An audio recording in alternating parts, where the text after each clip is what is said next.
आप देख रहे हैं नेट्रिक न्यूज, साहस सच कहने का। पहले भी समाज की ये मजबूरी रही थी कि बहुजन समाज का लीडर बहन जी के अलावा कोई नहीं था। आज परिवर्तन है, बहन जी बुजुर्ग हो चुकी हैं, उनको घर बैठ जाना चाहिए। कि चंद्रशेखर नेता ही नहीं, ब्रांड है, ब्रांड। चंद्रशेखर भाई को 1.25 लाख वोट से जिताने का काम किया वहाँ की जनता ने। हमला उन्हीं लोगों पर किया जाता है जो लोग परिवर्तन की ओर होते हैं, और हमला वो लोग कराते हैं जो लोग कमज़ोर होते हैं, सिर्फ और सिर्फ अपनी राजनीति चमकाने के लिए। चंद्रशेखर को डराने का प्रयास है ये सब चीज़ें करके। उनके एक कार्यकर्ता को नहीं डरा सकते। चंद्रशेखर भाई तो बहुत दूर की बात है। परिवर्तन आज सन 2024 में देखने को मिल रहा है। परिवर्तन के रूप में हम आज़ाद समाज पार्टी कांशीराम को देख रहे हैं। ये कानून किस लिए बनाया? क्या इसलिए बनाया कि हम इस देश के मालिक हैं, हम अपने आप को हिंदुओं का ठेकेदार बता करके हम किसी भी मुस्लिम को जा करके तुरंत पीट दें? बीएसपी का वोट बैंक हम लोग काटेंगे? अरे हमारा वोट बैंक तो वोट उबाने का काम कर रहे हैं। तो जिस तरीके से आप बीएसपी वालों के साथ बैठते हैं तो क्या रुझान लगता है कि एसपी की तरफ लोग क्यों आकर्षित हो रहे हैं? देखिए, बीएसपी वाले जो लोग हैं वो हमारे सबसे पहले पुरखे हैं। बहन कुमारी मायावती जी हैं, माननीय कांशीराम साहब ने जो पार्टी बनाई है बहुजन समाज पार्टी, ये हमारे आदरणीय हैं, पुरखे हैं, बुजुर्ग हैं, हम इनका सम्मान करते हैं।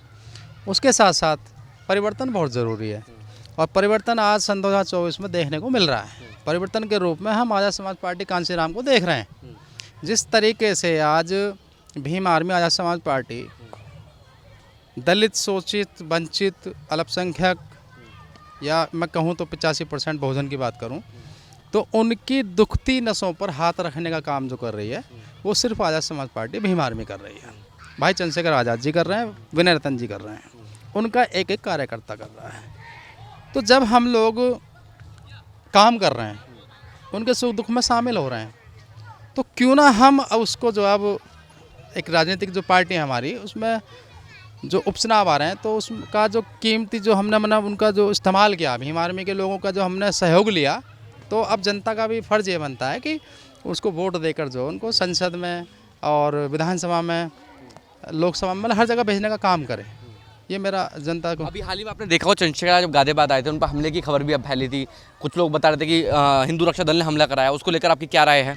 देखिए, राय मेरी ये है, हमला उन्हीं लोगों पर किया जाता है जो लोग परिवर्तन की ओर होते हैं, और हमला वो लोग कराते हैं जो लोग कमज़ोर होते हैं, सिर्फ और सिर्फ अपनी राजनीति चमकाने के लिए।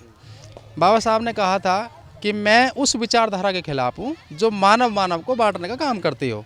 तो जो लोग मानव को बांटने का काम करते हैं, हम उनका भी विरोध करते हैं, और ऐसे हमले करना, ऐसी निकम्मी हरकत करना, ये कमज़ोर लोग ही करते हैं। चंद्रशेखर को डराने का प्रयास है ये सब चीज़ें करके। उनके एक कार्यकर्ता को नहीं डरा सकते। चंद्रशेखर भाई तो बहुत दूर की बात है।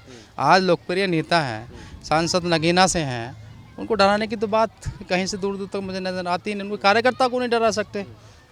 और रही बात हमला करने की, तो एक सोची समझी एक साजिश थी। ये साजिश के तहत ये काम हुआ, क्योंकि कुछ समय पहले माननीय पिंकी चौधरी जी हैं, मैं माननीय कहता हूँ भाई, बड़े हैं हमसे वो, पिंकी चौधरी जी हैं, उन्होंने कुछ मुस्लिम लोगों को जो झुग्गी झोंपड़ी डाल कर बैठे थे, बेचारा कूड़ा कचरा मुद्दा उठाया था, हम उठाया और उनको जेल पहुंचाने का काम किया भीम आर्मी के लोगों ने। तो मैं ये मानना चाहता हूँ, ठीक है भाई, आप हिंदुत्व रिलेटेड संगठन से हैं, या किसी मुस्लिम संगठन से हैं, या किसी भीम आर्मी से हैं, या किसी भी दल से हैं, कम से कम मानव को बांटने का तो काम मत करो। संविधान की तो कम से कम लाज शर्म रखो। भाई ये प्रशासन है, किस लिए बनाया? ये कानून किस लिए बनाया? क्या इसलिए बनाया कि हम इस देश के मालिक हैं, हम अपने आप को हिंदुओं का ठेकेदार बता करके हम किसी भी मुस्लिम को जा करके तुरंत पीट दें? अरे आपको शक था तो कम से कम प्रशासन को बता दें कि भाई ये लोग बांग्लादेशी लोग हैं, इन पर जांच कीजिए। अगर वो दोषी ठहराए जाते या दोषी मिलते तो उन पर कानूनी कार्रवाई होती। तो ये किसने राइट दिया कि तुम उनको मार रहे हो गुंडों के साथ जाकर? और फिर उन पर खुद 23-24 मुकदमे हैं। गाजियाबाद से जिला बदर हैं, वो पुलिस को साथ भी लड़ने वाले हैं। बेकार की बात है, सर, फिजूल की बात है। अच्छा, क्या लगता है इस बार चंद्रशेखर जिसके उपचुनाव में एंट्री कर रहे हैं, और कहा जाता है कि बीएसपी के भी उपचुनाव नहीं लड़ती है, क्या इस बार बीएसपी अपनी साख बचाने की कोशिश में है?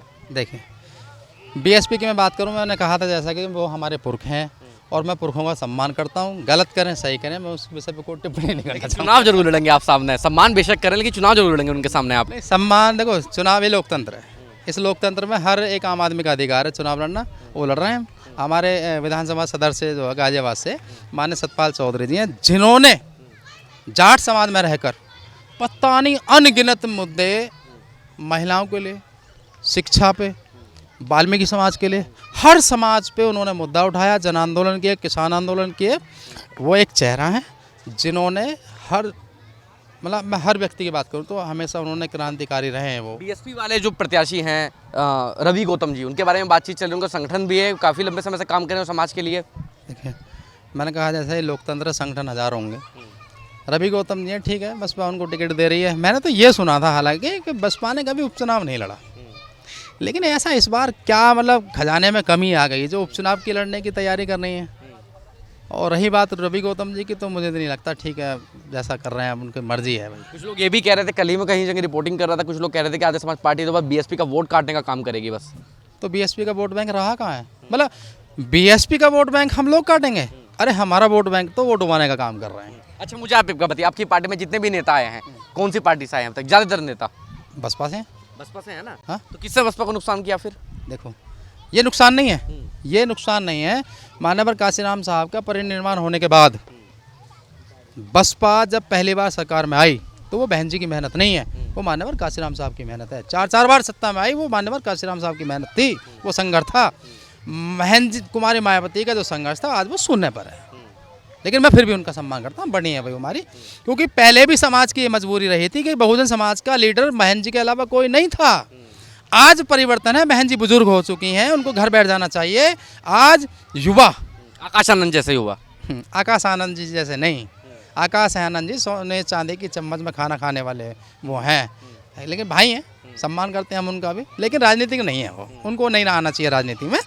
लेकिन आज पूरे भारत का युवा जिस कदर भीम आर्मी आज़ाद समाज पार्टी की ओर आकर्षित है, उसकी मेहनत, उसके संघर्ष, उसकी लड़ाइयों को देखकर, उसके मतलब जो क्रांतिकारी आंदोलन, उन सबको देख करके मैं कहता हूँ आने वाला समय परिवर्तन का होगा। परिवर्तन में मैं चंद्रशेखर आज़ाद को देखता हूँ। एक आखिरी सवाल मेरा, 10 विधानसभा सीटों पर कितनी सीटें जीतना है आप लोग? देखो, अगर ये सवाल किसी और से पूछेंगे तो वो भी यही कहेगा कि मैं 10 की 10 जीता हूँ, लेकिन 100% मैं दावा कर सकता हूँ, 100% 8 सीट हमारी पक्की है। गठबंधन करने की जरूरत है किसी से? गठबंधन का तो सवाल ही पैदा नहीं होता, ये तो चंद्रशेखर भाई ने दिखा दिया। नगीना में बड़े बड़े दिग्गज नेता, सारी पार्टियां, गठबंधन, फलाना ढिमकाना, सब लोग लग गए कि भाई इस शख्स को हराना है। लेकिन ये वो जनाब है, ये भीम आर्मी वो शेरों की भीम आर्मी है कि ज़मीन स्तर पर कार्य करते हैं। जिस तरीके से आज मैं भीम आर्मी का एक योद्धा बारिश में खड़ा होकर आपको बाइट दे रहा हूँ ना, इसी तरीके से भीम आर्मी ने जो काम किए उसके बल पर ये दिखा दिया कि चंद्रशेखर नेता ही नहीं, ब्रांड है, ब्रांड।